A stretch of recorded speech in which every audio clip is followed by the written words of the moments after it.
Hoy en Impulso Creativo hablaremos de Las Mujeres de Negro, un documental que a través del testimonio de los descendientes de fusilados y represaliados en 1936 trata de reconstruir la historia de aquellas mujeres que de riguroso luto se reunían cada 1 de noviembre en un descampado a las afueras del Ardero donde yacían sus familiares asesinados en una fosa común con más de 400 muertos y que tras su lucha pacífica consiguieron que se erigiera el memorial La Barranca.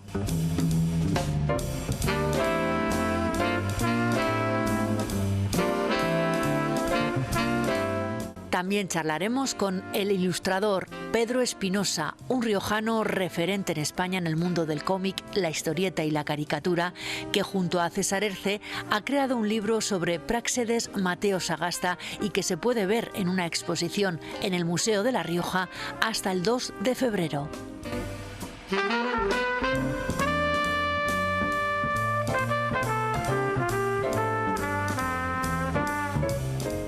En el apartado musical tendremos a Emerche, una banda de punk rock que comenzó a ensayar en una bodega de Baños de Ebro en 2015 y que ya tienen 2 EPs, un documental, un LP y su último EP, No Quiero Salir.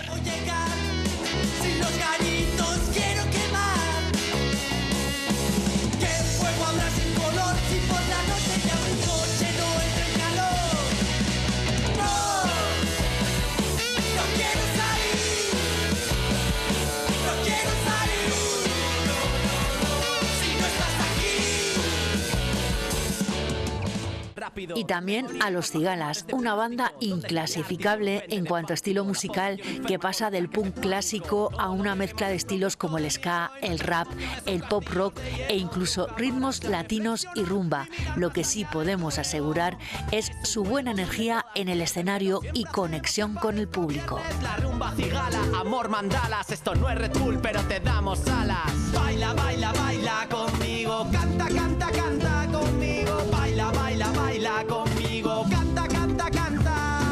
Solo soy un loco hermano y esto es lo que me hace feliz. Solo vive lo que amamos, canta conmigo para no sufrir. Solo soy un loco hermano y esto es lo que me hace feliz. Solo vive lo que amamos, canta conmigo para no sufrir.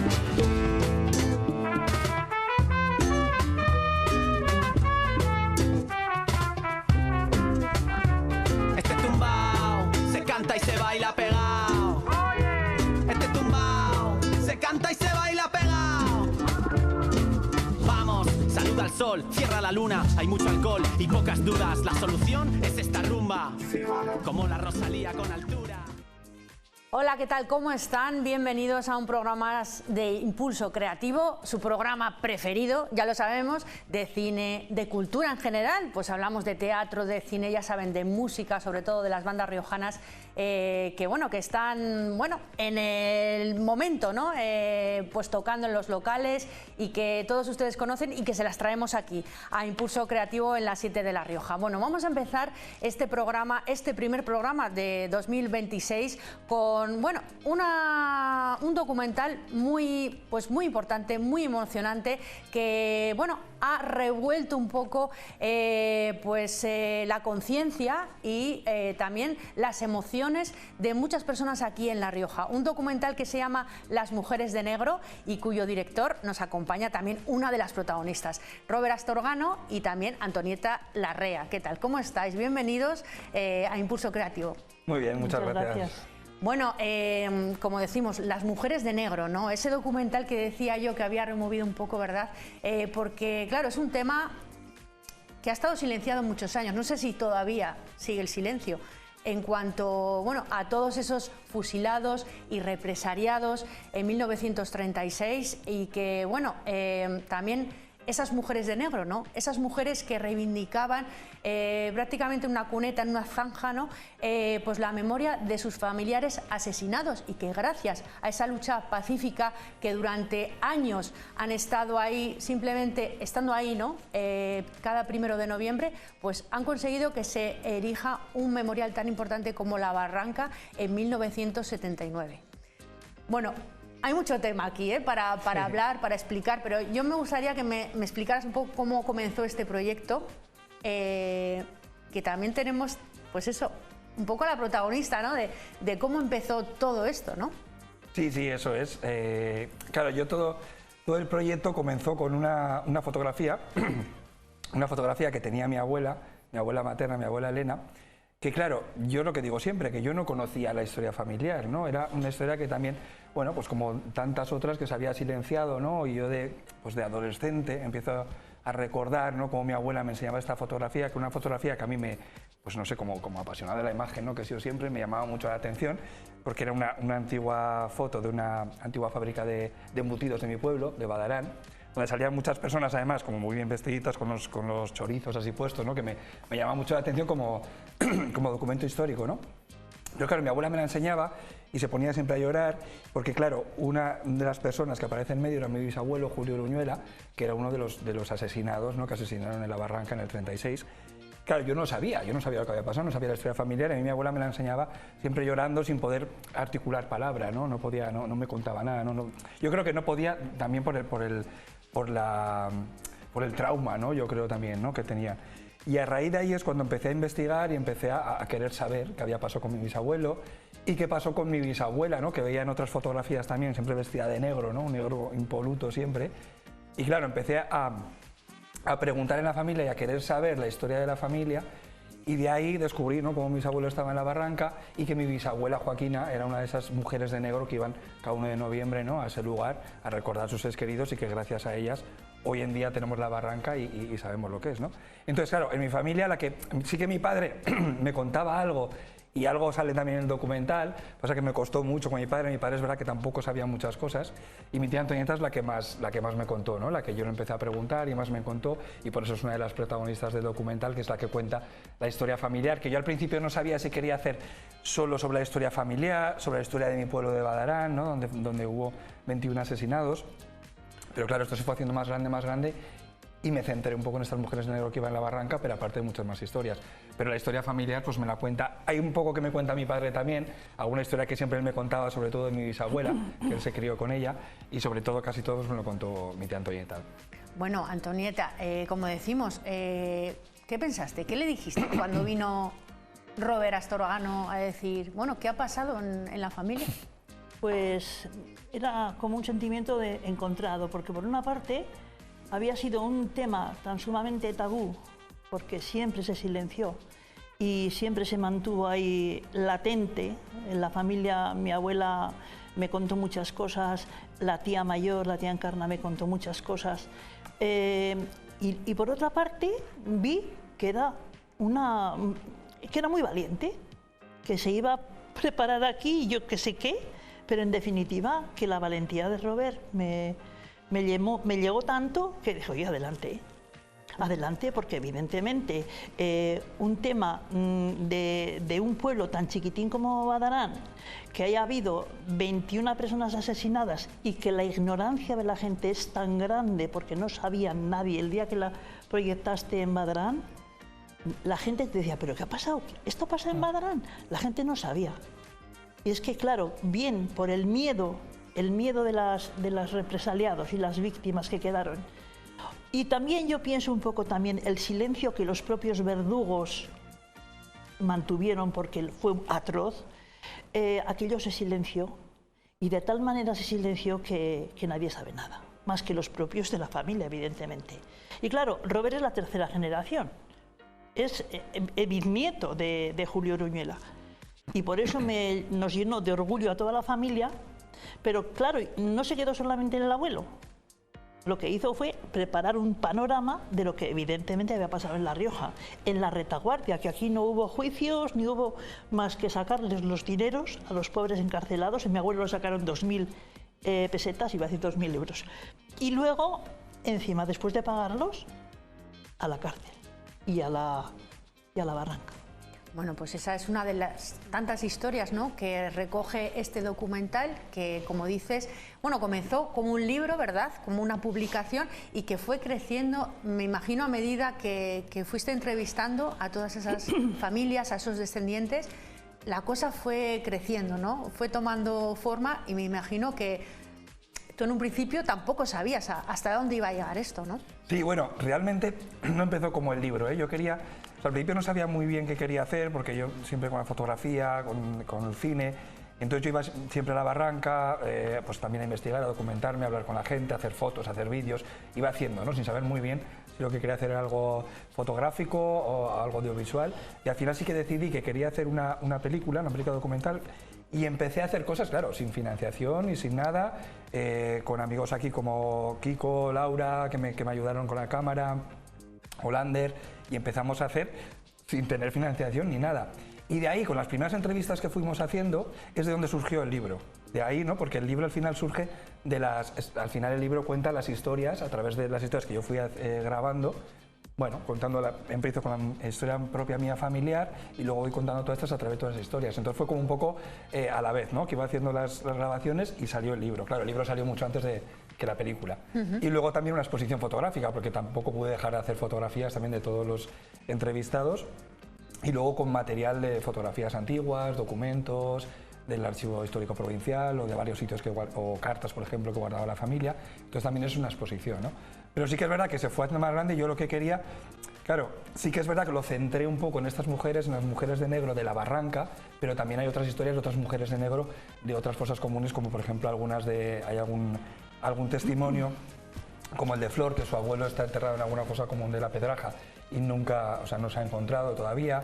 Otros, pero sí que es verdad que como la barranca es como el centro un poco de unión de todos los represaliados, ¿no? De todas las familias, aunque no estén ahí sus seres queridos, ¿no? Que estén en otras fosas, pero sí que se ha generado como un centro de unión, ¿no? De memoria ahí. Entonces por eso lo centré ahí, pero el documental cuenta como muchas cosas. Es verdad que me he centrado un poco en La Rioja, aunque también hay alguna historia de Rioja Alavesa o de la Ribera Navarra, ¿no? De gente que vivía en Peralta o en Calahorra y luego fueron a San Adrián, ¿no? Pero sí, se ha ido como algo grande y el documental, bueno, que además es un documental que también yo no quería hacerlo tan largo y al final dura 1 hora y 47 minutos, ¿no? Porque y eso que he tenido que dejar mucho material fuera, ¿no? Pero sí que quería contar todas las historias que he entrevistado, que al final han sido 35, contando también con Jesús Vicente Aguirre, que no es una historia familiar, sino que aporta su parte de investigador, ¿no? sobre el proceso. Decías, Antonieta, que claro, que te parece muy valiente, ¿no? Sí. Robert, y hablabas del miedo, ¿no? Sí. Porque este documental, bueno, pues como pues arroja luz, ¿no? Sobre voces silenciadas, ¿no? Que han estado silenciadas durante pues 90 años. Sí. Creo que ibas a hablar sobre el miedo. Querías leer algo, ¿verdad? Quería leer 5 o 6 líneas de del libro de Franco de Julián Casanova, y yo creo que refleja perfectamente lo que queremos decir. Dice así: había en esta España resucitada, es decir, ya la España victoriosa, miles de personas armadas sin pertenecer a la policía, con las manos manchadas de sangre en las hazañas realizadas durante la Guerra Civil, que vigilaron, delataron y encontraron pocos límites para saciar su sed de venganza. El miedo, y a esto quiero ir, el miedo de los vencidos se convirtió en uno de los fundamentos del poder de Franco. Esto del miedo es fundamental, porque el miedo trajo el silencio y el silencio trajo la ignorancia. De ahí que nuestra gente de nuestro pueblo no sepan. La gente de Badarán no sabe quiénes fueron sus abuelos y qué hicieron. De Badarán y de todos los pueblos, hablamos de nuestro pueblo. Sí. Pero te quiero decir que el día que tú hiciste la filmación, perdón, la proyección en Badarán, la gente te decía, ay, esto pasa, lo que os decía antes. Y yo les dije, mirad vuestras historias, mirad las historias de vuestras familias y a lo mejor os lleváis muchas sorpresas. Precisamente por eso, por el miedo, el silencio y la ignorancia. Claro, han tenido que pasar muchas generaciones, ¿no? Para hacer esto. Porque, claro, estamos hablando de que tu bisabuela era una mujer de negro, ¿no? Eso es. ¿Y te has encontrado ahora, al grabar, después de tantos años, con ese silencio, con ese miedo? Sí, mucho silencio y mucho miedo. De hecho, con mucha gente que me costó, claro, es verdad que la mayoría de las entrevistas son de gente ya que era lo que quería hacer yo, ¿no? Que eran los descendientes directos que todavía quedaban, ¿no? Hijos o sobrinos, incluso hermanos también. Y luego también quería ver un poco cómo se ha transmitido la historia, por eso a nietos y también a bisnietos, ¿no? Como soy yo. Pero sí que es verdad que con mucho lío, sobre todo con gente mayor, aunque luego han hablado y han querido hablar, y es verdad que luego además me han agradecido y se han sentido súper bien de haberlo contado, pero al principio les costó mucho, ¿eh?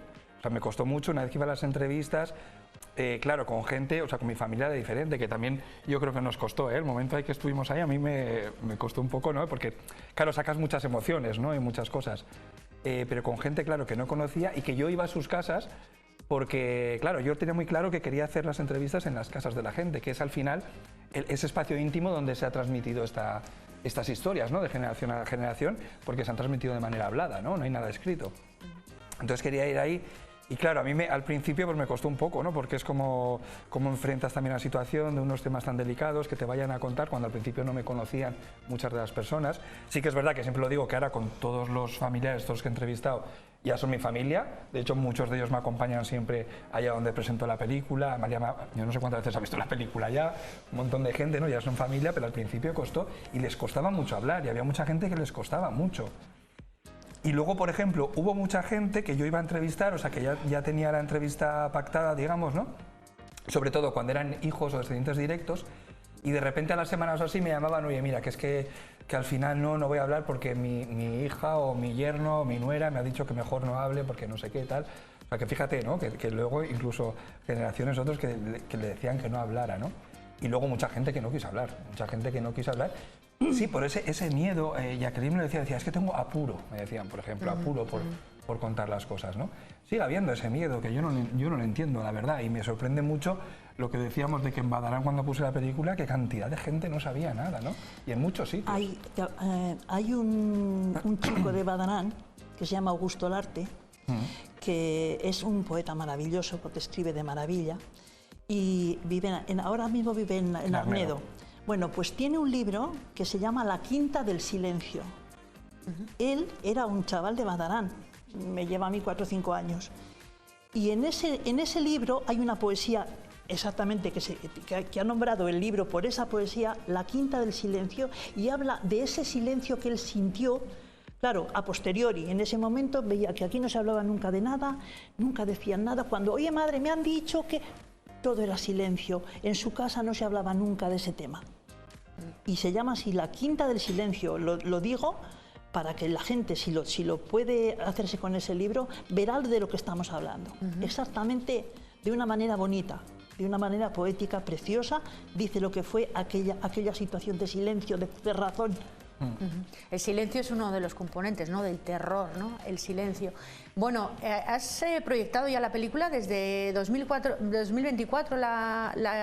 se estrenó, Sí, dimos ¿no? un preestreno aquí en 2024 y luego la iremos viendo. Ya la has proyectado en muchas partes de España también, y bueno, y la has llevado ya también a un poco la reflexión con talleres, ¿no? Y talleres que vas a hacer. Cuéntanos un poco cuáles son las próximas proyecciones que tienes en mente y también sobre los talleres, ¿no? Que vas a impartir por colegios también, un poco para que, bueno, los más jóvenes, pues a lo mejor no nos pase como a nosotros, ¿no? No les pase como a nosotros y tengan, pues bueno, toda la información, ¿no? Sí, bueno, proyecciones, ahora pues acabo de hacer, la última estuve en Bilbao, que presenté junto con Gogora, el Instituto de Memoria del Gobierno Vasco, una maravilla. Lo presentamos en los cines Golem de Bilbao, de la Alhóndiga. Ahora esta semana, el martes estuve en Zaragoza, en la universidad, en la Cátedra de Memoria Democrática, que también maravilloso. Desde aquí agradezco a Pilar Jimeno de AFAEM, que es la asociación memorialista de ahí, que es la que lo ha organizado, y Alberto Sabio, que es el director de memoria de la Cátedra de Memoria Democrática, que fue una maravilla. Además, que me está sorprendiendo para bien, porque, por ejemplo, se llenó el aforo y hubo como 50 personas que no pudieron entrar, o sea, que se quedaron afuera porque el aforo estaba completo, lo cual me da mucha rabia, pero por otro lado dices, ojo, qué bien está, ¿no? Cómo está, no sé, cómo está funcionando, ¿no? Cómo la gente quiere ir a ver esto y cómo la gente quiere saber, ¿no? Y luego, que da igual donde lo pongas, que siempre lo digo, que aunque es una historia local, pero es universal a la vez, ¿no? Y en todos los sitios siempre la gente se siente identificada. También lo he puesto en Madrid, en Barcelona, en sitios donde sí que hubo un frente de guerra, ¿no? Que el contexto es un poco diferente a lo que pasó aquí en La Rioja. Pero aún así, en la época luego ya con el franquismo, con la dictadura, y se sienten muy identificados y se generan siempre como unos ambientes luego en los coloquios muy, muy bonitos, ¿no? Y bueno, todo esto, claro, ahora vamos a empezar a hacer, que ya he empezado a hacer talleres en institutos y en colegios. Todo esto, bueno, lo organizó a través de la FAPA, la Asociación de las AMPAs de La Rioja, que desde aquí les agradezco también, porque se interesaron mucho. Y de hecho todo surgió por los mismos profesores que me comentaban, porque también he hecho algún pase, por ejemplo en el Instituto de Nájera, hice también un pase de la película. Y bueno, los profesores me comentaban sobre todo que pues con todo este auge que está viendo ahora en la gente joven, ¿no? Que de repente dicen que sí se veía mejor con Franco o todas estas cosas, que por ejemplo me enseñaron uno de los vídeos, los que enseñan de las redes sociales, ¿no? Que ellos ven sobre Franco y tal, que lo ponían como una figura, como ensalzando su figura y tal. O sea, que yo me quedé alucinado porque nunca había visto ese tipo de vídeos, ¿no? Entonces te das cuenta de cómo, no sé quién si es la ultraderecha que está metiendo estos vídeos, estas mentiras, ¿no? Sobre lo que pasó, que claro, los chavales ven eso y al final, bueno, se lo van creyendo porque no saben nada, ¿no? Y entonces esto surge porque los nuevos profesores o padres de las AMPAs, que claro, que me decían que igual gente que veía, los chavales que veían estos vídeos y se creían, ¿no? Estas mentiras, y entonces ensalzaban esa figura de Franco y del franquismo, que cuando se lo decían a otros chavales que no sabían nada, claro, no tenían con qué rebatirles, ¿no? Porque no saben nada realmente, ¿no? Y entonces de ahí surgió un poco esa idea de empezar a contar que ya se está haciendo, o sea, La Barranca ha hecho algunas charlas también llevan gente a La Barranca de los institutos para mostrarla. Pero yo creo que de esta manera, metiendo con el formato audiovisual, yo creo que llega mucho más, ¿no?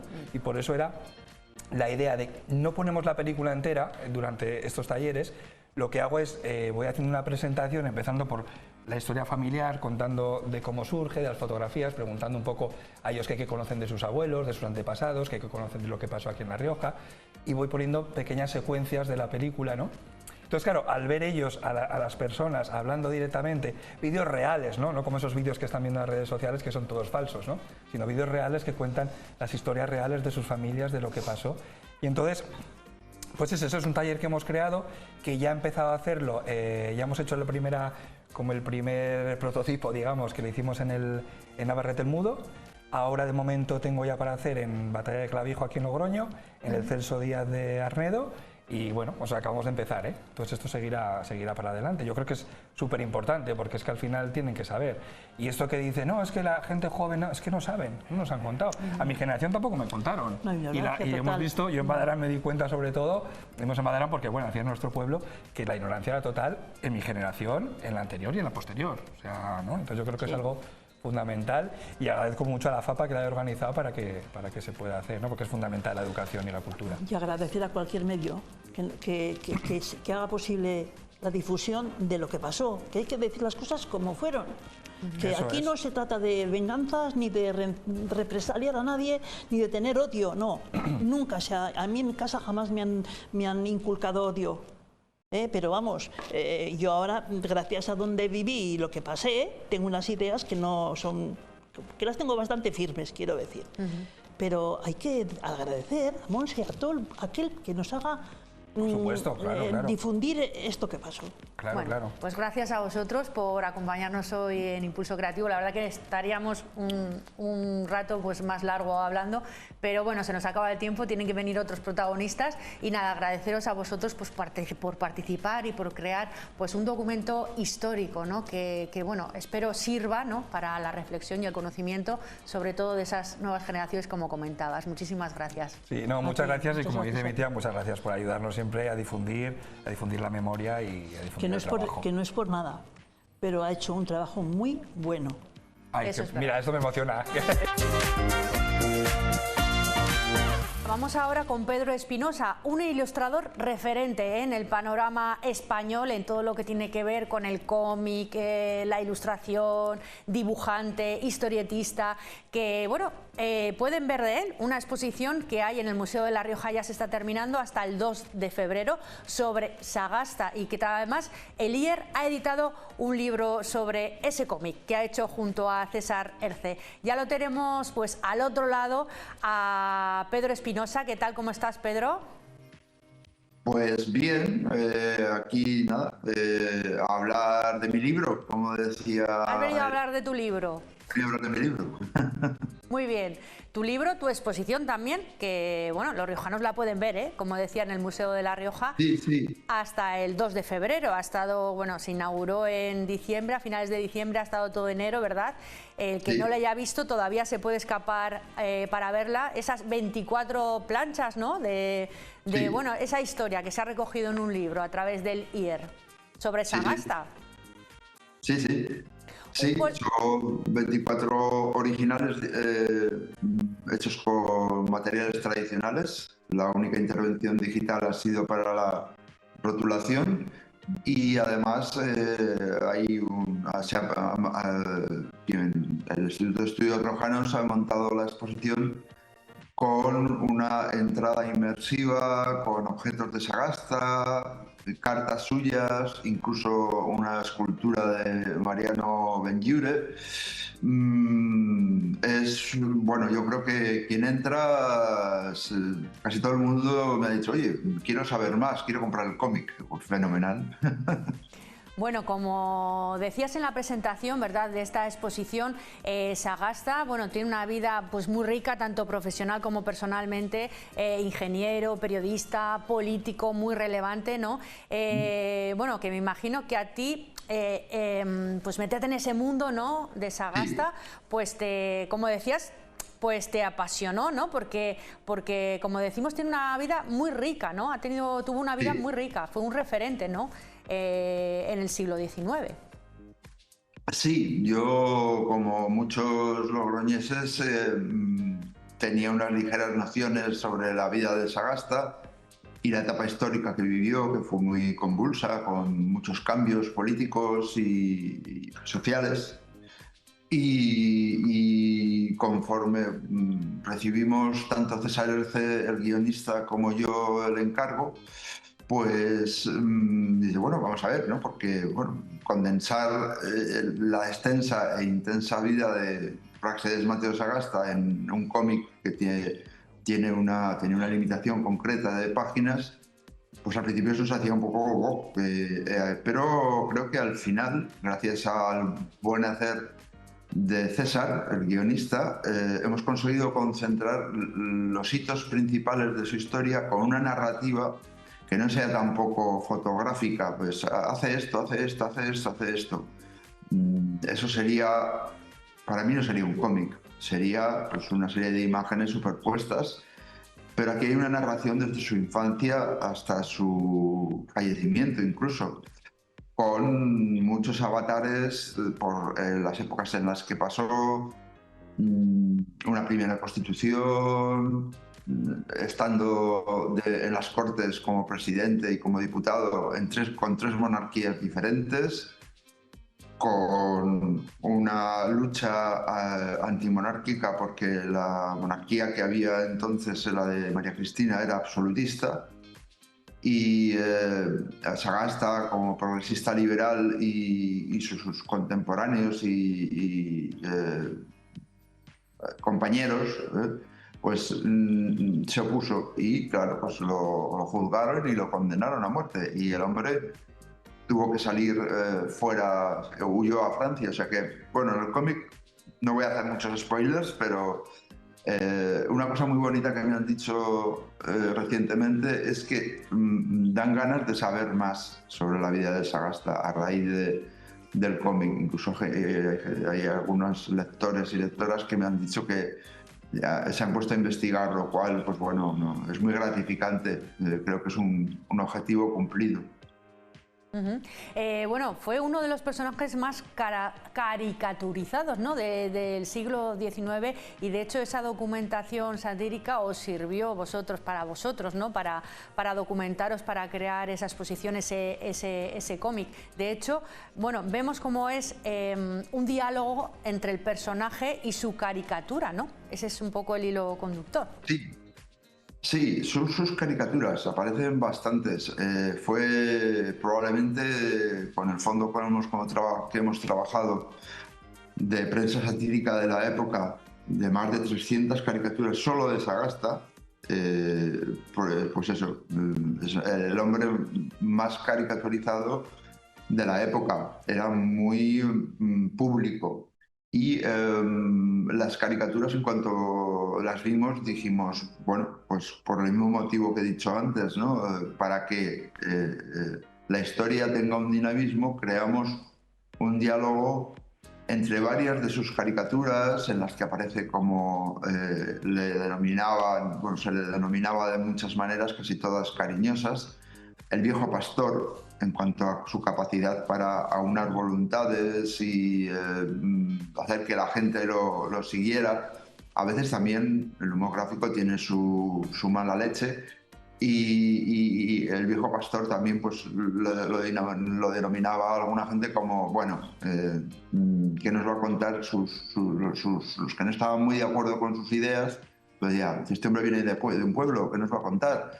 Y su capacidad de convicción y su oratoria, que nos ha costado concentrar en el cómic, porque el cómic, una de las características que tiene es la síntesis, ¿no?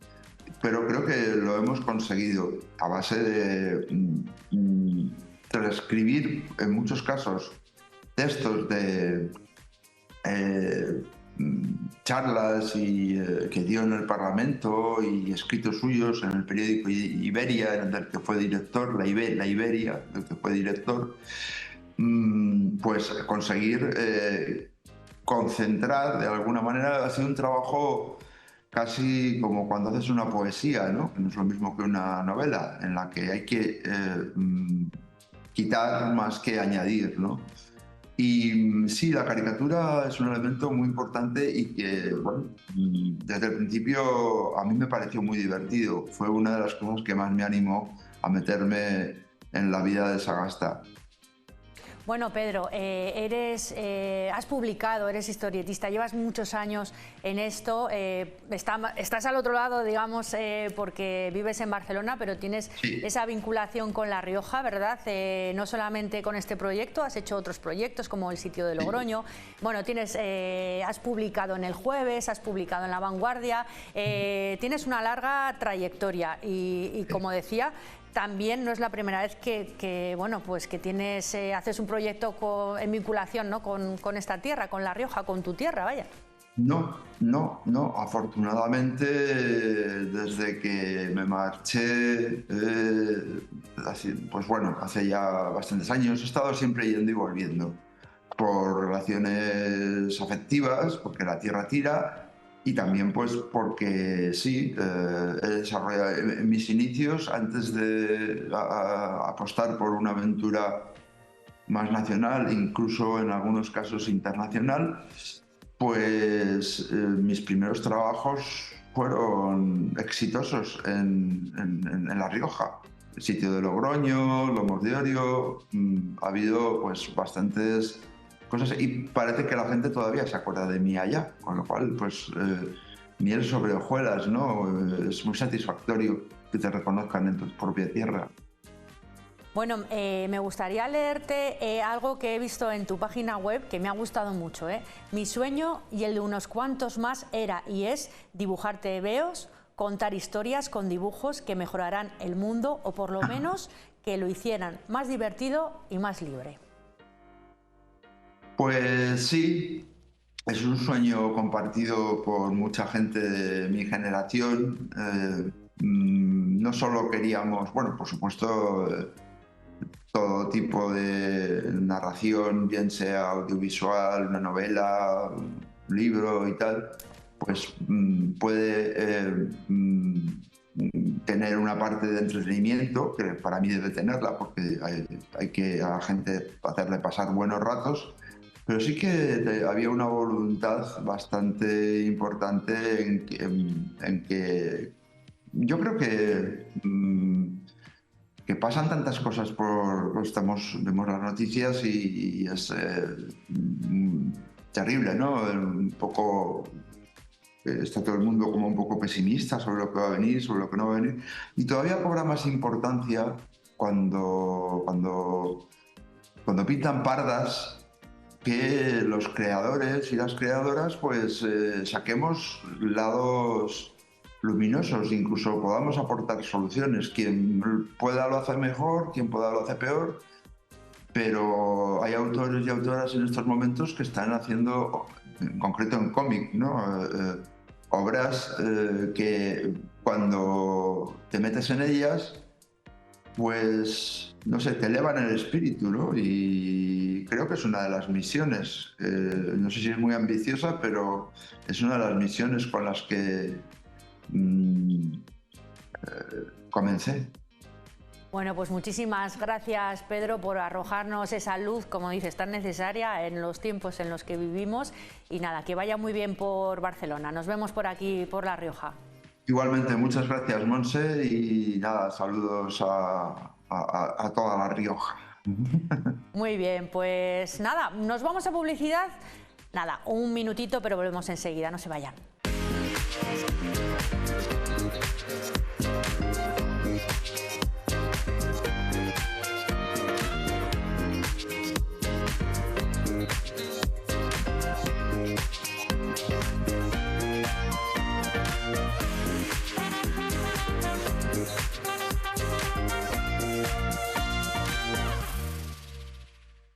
Bueno, pues ya estamos de vuelta de publicidad y bueno, vamos a empezar con nuestro apartado musical de Impulso Creativo y vamos a empezar con una banda de punk rock que se llama Emerche, muchos de ustedes ya los conocerán y está con nosotros pues Ibai y Tali. ¿Qué tal? Bienvenidos, Muy bien, chicos. muchas gracias.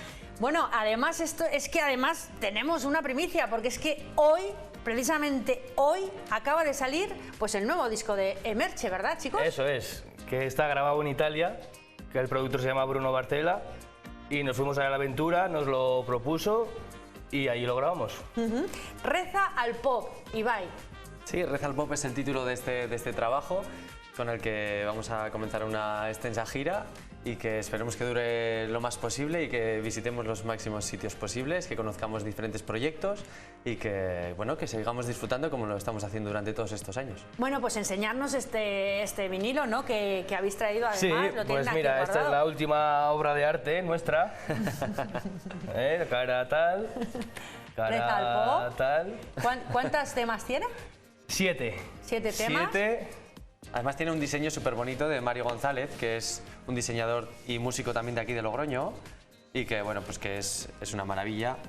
Además hemos hecho un disco azul ¡Wow! súper Azul. chulo, entonces pues bueno, pues estamos muy contentos con todo el proceso de este disco, con cómo ha quedado, el resultado y nada, pues con ganas de que la gente lo escuche, de que lo disfrute, de que lo tenga en casa y que... Bueno, y recibir también las opiniones de la gente que lo tenga. Bueno, ¿cómo definiríais un poco este nuevo disco? Buah, es difícil de Es difícil, definirlo, ¿no? Sí. Hay un poco de todo, la verdad. Sigue la estela un poco de vuestro estilo, ¿no? Sí, eso es. Dentro de nuestro estilo, sí, pero hay variedad. Y yo creo que un poco diferente también, pero gustoso a la vez. Creo que hay Sí. un llamamiento al pensamiento crítico, un poco también quitarnos caretas de... Tiene una canción que se llama Estoy bien, que un poco hay que mostrar todo el rato que estamos muy bien, que todo está genial, que se venden todas las entradas en todas partes y que todo es maravilloso, ¿no? En todas las redes sociales y demás. Pues bueno, tiene un poco de ser críticos con todo eso, con todo el funcionamiento del arte y bueno, pues un poco mostrarnos humanos, salir de todas las inteligencias artificiales que hay y mostrar también la humana, aunque tenga errores, y potenciarla. Entonces creo que nuestro disco va un poco por ese camino. Lo hemos grabado en directo con los amigos de toda la vida, entonces pues que oye, que se mantenga esa magia. ¿Y dónde os va a llevar esta gira por Italia? ¿Dónde vais a ir? A Italia estamos aún cerrando porque queríamos ir a Bérgamo, a Milán, estamos ahí cerrándolo, pero bueno, como ahí es donde lo hemos grabado, pues es lo que más a mano tenemos, pero bueno, sí que nos va a llevar a tocar en muchas ciudades de España, en Madrid, en Valencia, en Barcelona, vamos a tocar en festivales, vamos a tocar en el Trasmocha, por ejemplo, en La Rioja también. En Bilbao, Bilbao, ¿eh? Bilbao. Yo que he nacido en Bilbao, está muy bien que diga esto.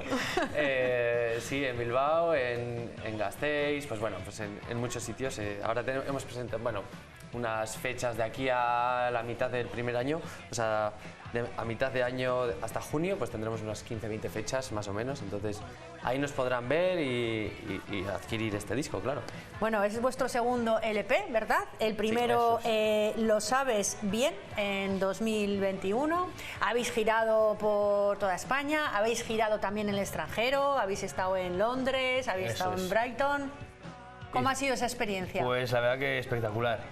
Rondamos la verdad que por toda España, por muchos sitios de España, la mayoría de España por decirlo, y luego hicimos Londres y Brighton con una banda local de allí, de Londres. Luego les trajimos de vuelta también y la verdad que como una pequeña familia hicimos con ellos. Y la verdad que una experiencia espectacular, o sea, o lo vives o es que no... Tengo que repetirlo, repetirlo. También estamos ahí esperando a ver cuándo podemos cerrar las fechas. Pues bueno, porque al final todo es un encaje de bolillos. Y ahí estamos, a ver si conseguimos hacer otra gira también por allí. Y bueno, pues como comentamos, conocer la mayoría de ciudades que podamos, diferentes proyectos, diferente gente y disfrutar. No sé si cómo es hacer una gira internacional para una banda como la vuestra, ¿no? Pues hombre, al principio te lo planteas y luego cuando lo vives dices, hostia, ¿cómo llegas hasta aquí? Y es viajar en el carro y coche y carretera y manta. Sí. Totalmente. Sí. A mí siempre me toca viajar al lado de este tarzanete, pero no. Sí. Sí, al final, pero es algo inexplicable, o sea, carretera, viajar, conocer sitios, lugares, gente. De las cosas más bonitas que tenemos, creo que somos amigos de toda la vida del pueblo, de los diferentes pueblos de Rioja Alavesa, que bueno, nos hemos afincado aquí en Logroño, nos conocemos desde hace muchísimos años. Y mantener eso vivo es lo más bonito que tenemos. Mantener que seguimos juntos, pues que seguimos compartiendo momentos de furgoneta, de muchas horas que no están solo encima del escenario, sino que están debajo también, en las primeras filas, hablando. Al final somos una familia y eso es lo más bonito que tenemos. Sí, la verdad que se os ve, ¿no? Que sois amigos, sí, que o sea, se reflejan los vídeos musicales, en el buen rollo, ¿no? Encima del escenario también. Bueno, tenéis hasta un cortometraje documental, ¿no? Que se llama Una banda de mierda en una época de mierda, que claro, se publicó en 2021, tras todo el tema de la pandemia, de todo lo que sufrimos, que no sé cómo lo vivisteis vosotros como banda pues también. Pues bueno, ahí reflejamos un poco lo que vivimos nosotros desde dentro, por así decirlo. Y en ese momento de bandas como nosotros, que éramos pues, bandas pequeñitas, ¿no? Y nos involucramos también con mucha gente que estaría en el mismo papel. Y al final pues que quisimos reflejar un poco eso, ¿no? Lo que conlleva a vivir esa situación. ¿Supisteis sacar provecho de ese, digamos, de ese impasse, ¿no? Musical? Ahí tuvimos una decisión.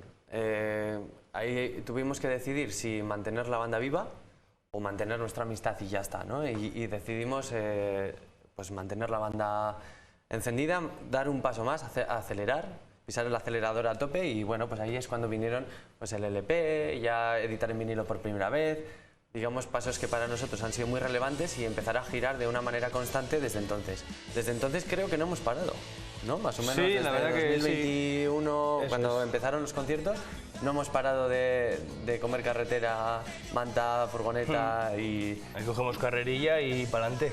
Cogimos también fuerzas y dijimos pa'lante y vamos. Y la verdad que sí, que no hemos parado hasta ahora. Bueno, yo no sé cómo se lleva eso de ser amigos, tener una banda, porque claro, o sea, una banda de música, esa convivencia, ese, ¿no? Ese roce, digamos, puede destrozar muchas amistades, ¿no? Sí, la verdad que es fácil y es difícil a la vez. Somos como familia, matrimonio, pues nos reímos, lloramos, nos besamos, nos damos de hostias, pues es que es un poco de todo. Pero al final siempre va a estar ese conjunto que no se va a separar en la vida. Al final esas relaciones... no sé cómo decirlo. Yo creo que lo has definido perfecto. Sí, sí. Bueno, chicos, ¿qué os espera este 2026, aparte de, bueno, la presentación y la gira de este nuevo disco? Pues pillar inercia, coger toda la energía posible para seguir haciendo esto. Ahora es recoger los frutos de todo el trabajo hecho en el año anterior, toda esa grabación, todo ese proyecto, todo ese disco y ahora volver a retomar para seguir haciéndolo y quién sabe, pues para volver con otro disco de aquí a poquito. Oye, ¿por qué os llamáis Emerche, por cierto? Que no os he preguntado, ¿por qué? ¿De dónde viene ese nombre? Pues es una historia un poco curiosa, la verdad. Porque nosotros cuando empezamos a afincarnos aquí en Logroño, Emenche es aquí en euskera, que nos oían hablar y ¿dónde has dejado esto? Y decíamos Emenche, o tal, y Emenche, que es aquí. Y entonces, por mala suerte difunta Merche, había una mujer que era muy mítica en la ciudad de Logroño y se pensaba la gente que era por ella, pero nosotros todavía no la conocíamos. Y el día que la conocimos decidió quedarse por ella porque fue como un momento especial. Sí. Ese conjunto que hicimos con ella, y ya dijimos, mira, te hemos conocido, se va a quedar Emerche por ti. Y bueno, pues la pobre difunta, pues... Bueno, ahí tiene su homenaje, ¿no? Sí, y ya pues ahí se quedó la cosa. Bueno, chicos, pues... Oye, muchísimas gracias por acompañarnos bueno, a vosotros. en Impulso Creativo. Y nos vamos a despedir de vosotros con un tema que es Lo sabes bien. ¿Qué tal? ¿Os gusta? Perfecto. Perfecto. Bueno, pues que vaya muy bien este 2026 y ese nuevo disco. Gracias.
Bueno, pues aquí hoy nos acompañan también los Cigalas y ha venido hoy a Impulso Creativo pues Víctor Estrés. ¿Qué tal? ¿Cómo estás, Víctor? Bien, muchas gracias por invitarnos. Gracias. Muy bien. Teníamos muchas ganas de teneros a los Cigalas, como pues eso, una banda pues con muy buena energía encima del escenario y que conecta muy bien con el público. Pues estos años la verdad que ha sido muy guay, la evolución que ha tenido la banda ha crecido mucho, hemos ampliado músicos, ha habido cambios este último año y estamos súper contentos, la verdad que deseando que llegue la temporada de verano, que es nuestro nicho de conciertos, así que... Es vuestro, bueno, vuestro punto fuerte, en verano, me imagino, con el buen tiempo, bueno, dais más conciertos, más bolos, ¿verdad? Sí.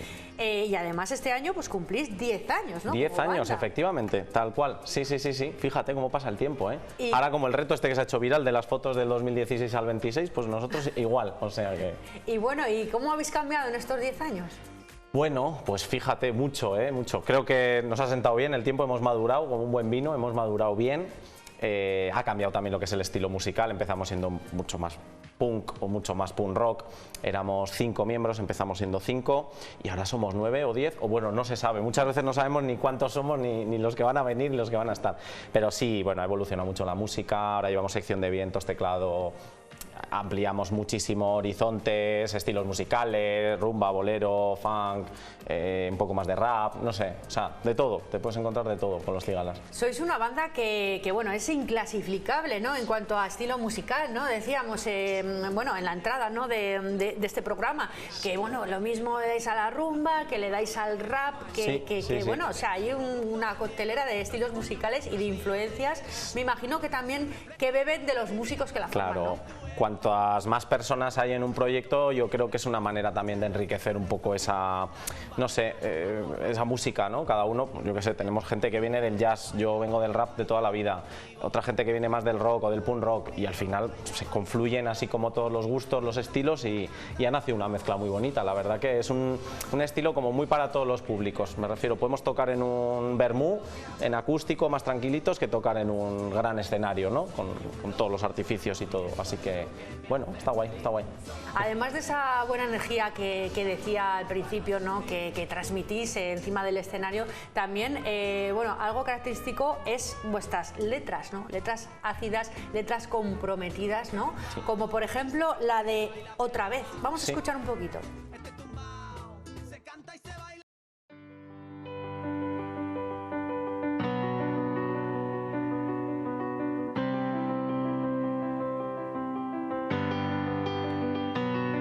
Yo soy la voz de los cansados, de los oprimidos, de los represaliados por el Estado y los afligidos, de los silenciados, de Pablo Hasél Valtònyc y todos los condenados por vosotros, hermanos.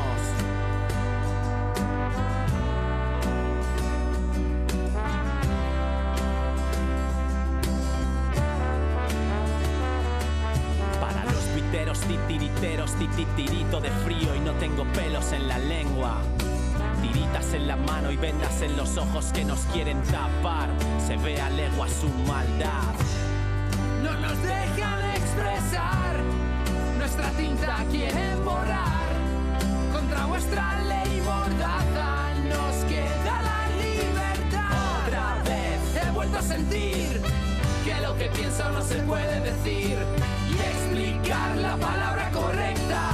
Seguir su senda significa morir. Otra vez he vuelto a escribir que lo que pienso no se puede decir y explicar la palabra correcta.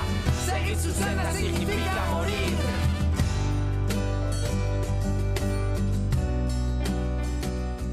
Bueno, pues como decíamos, un tema, ¿no? Sobre, bueno, la libertad de expresión, ¿no? Mencionáis a Pablo Hasél, bueno, comentáis un poco que sois la voz de los oprimidos, Sí. ¿no? De los silenciados. Sí. Es verdad que es el tema más político, yo creo que tenemos, ¿eh? O sea, siempre nos mojamos con minorías oprimidas, ¿no? Nos gusta también dar ese enfoque desde un punto de vista no muy panfletario, quizá este es el tema igual más político, o sea, como más directo, y es verdad que nos fastidió mucho cuando todo esto salió a la luz, ¿no? Juan Valtònyc, Pablo Hasél, que encarcelen a artistas o los titiriteros, los tuiteros por hacer cultura, ¿no? A mí me parece que es bastante, hombre, hay que también estar dentro de unos márgenes, ¿no? Tampoco, ¿no? Pero bueno, es que encarcelar a artistas por hacer letras nos parecía intolerable, injustificable. Entonces decidimos hacer esta canción que refleja un poco ese pensamiento que sentimos y ese sentir que tenemos en solidaridad con los presos políticos que ha habido a raíz de hacer canciones, básicamente. Así que, sí. Bueno, como decíamos, este 2026 cumplís 10 años. Sí. Habéis anunciado que se vienen cositas, ¿eh? Sí, has estado al loro de las redes, bien. ¿Qué tenéis preparado? Avánzame algo. Bueno, te lo digo aquí en primicia, vamos a hacer un concierto por el 10º aniversario, va a ser en la Sala Fundición, anunciaremos fecha dentro de no mucho. Y yo creo que vamos a invitar a muchísima gente conocida de todos estos años, colaboradores, exmiembros de la banda. Bueno, yo creo que va a ser un concierto muy chulo, largo, y esperemos que todas y todos vayáis a verlo porque va a estar bastante guay. Eso es, más luego todo lo que vaya saliendo a lo largo del verano, pero de momento sí que haremos un concierto bien chulo para celebrar ese 10º aniversario. Claro que sí, claro Sí, que sí. sí. Y bueno, y luego todos esos bolos, ¿no? Que tenéis por delante en todo el verano, Sí. como comentabas. Suele ser mucho fiestas de pueblos, casi todos nos suelen llamar ayuntamientos. Estamos muy contentos, la verdad, porque de hace unos 3 o 4 años que empezamos a hacer como muchos contactos por pueblitos de Navarra, Burgos, Aragón incluso. Súper guay. Y en Extremadura el año pasado estuvimos, nos trataron estupendamente, nos han vuelto a llamar para otro festival, fíjate la kilometrada, pero súper contentos porque la gente, no sé, se porta muy bien y hay gente maravillosa por el mundo, así que es fantástico. Bueno, vosotros sois músicos que tenéis, bueno, carreras, digamos, aparte de esta formación de los Cigalas, Sí. tenéis en otras formaciones, Sí. en otras bandas, ¿verdad? Todos venís ya Sí, de, bueno, con una trayectoria musical aparte. ¿Cómo es juntarse? Y bueno, como decíamos antes, cada uno con su estilo, con sus influencias, y componer y hacer algo juntos. ¿Sabes qué pasa? Que eso lo hemos visto un poco más una vez está lo que es el cuerpo de los temas ya hecho, porque siempre hemos compuesto Alfonso y yo. Alfonso dejó la banda el año pasado. Es que hemos tenido cambios. Este año pasado Chiqui y Alfonso, los dos guitarristas, abandonaron la banda. Y bueno, ahora ha entrado Dani, guitarrista nuevo, está en Control Mental y El Pájaro Volador, que es una máquina. Y claro, antiguamente componíamos prácticamente todo Alfonso y yo. Alfonso se dedicaba más a la parte musical y yo era más compositor de letras y melodías de voz.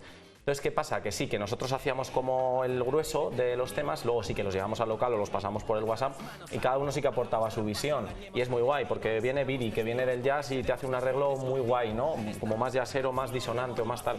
Viene Julen, que toca la batería desde hace muchos años en ambientes más punkis y le da ese toque más cañero, más rockero. Está muy guay el juntar todas esas influencias. A veces es difícil, porque claro, uno quiere una cosa, otro quiere otra y ponerse de acuerdo entre 8 o 9 personas pues es complicado. Pero bueno, solemos llegar a un punto chulo y creo que el disco lo refleja, que hay influencias que beben de todos los palos, yo creo. Tenéis ya 4 álbumes, ¿verdad? Sí, fíjate. Vuestro último trabajo, El tiempo que nos queda, en 2024, bonito. ¿Verdad? Sí, sí. Muy bonito, un disco muy chulo. Hicimos una edición en vinilo preciosa, disco, mucho merchant. Muy contentos, la verdad que es un disco que quedó precioso, lo produjo todo y lo masterizó y lo mezcló Alfonso en Aldea Studios y muy contentos, la verdad. Es un disco muy, no sé, bebe de muchas influencias, es muy, no sé, como muy para todos los públicos, no sé, o sea, que hay contenido social, hay contenido pues, de temas más de amor, de temas más... Está guay, si lo escuchas te va a gustar, yo creo. A cualquier persona que le guste la música un poquito, le va a gustar. O sea, seguro que sí. Oye, ¿cómo veis el panorama musical aquí en La Rioja? Hay muchas bandas, hay mucha movida, hay mucha cultura, ¿no? Sí, sí, La Rioja siempre ha despuntado mucho. En el tema musical es muy guay, porque hay bandas desde hace muchísimos años, Y... ¿qué pasa? Es lo que siempre comentamos al final, que el apoyo institucional de cara a la cultura siempre ha quedado un poco relegado a un segundo plano y las bandas nos tenemos que buscar los cuartos nosotros. No hay muchas ayudas, no hay muchas, no sé cómo decirlo, subvenciones, no sabría cómo explicarlo realmente, pero al final si quieres hacer algo con tu banda, si te quieres dedicar a esto es muy difícil, eso para empezar, es muy complicado, o sea, y siendo 9 ya ni te digo, no dan las cuentas. Entonces tenemos que buscarnos mucho los cuartos nosotros. Hay salas que ofrecen muy buena cartelera aquí, Sala Fundición, El Estéreo, y da gusto ver que hay tantas bandas, es una maravilla.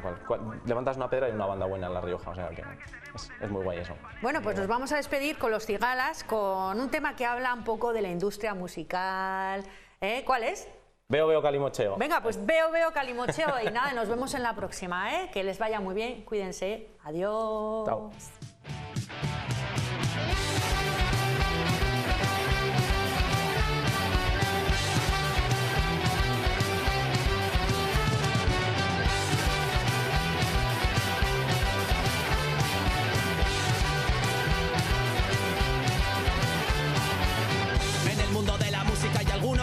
Que se piensa que nos puede comprar, pero aquí nos conocemos todo Cristo y por 300 ya no vamos a tu festi a tocar. No quiero tu barra libre ni tampoco la cena, no me pidas más versiones, no somos una verbena. Colabora con las bandas, cómprame una sudadera y no me ofrezcas condiciones que siempre dan pena.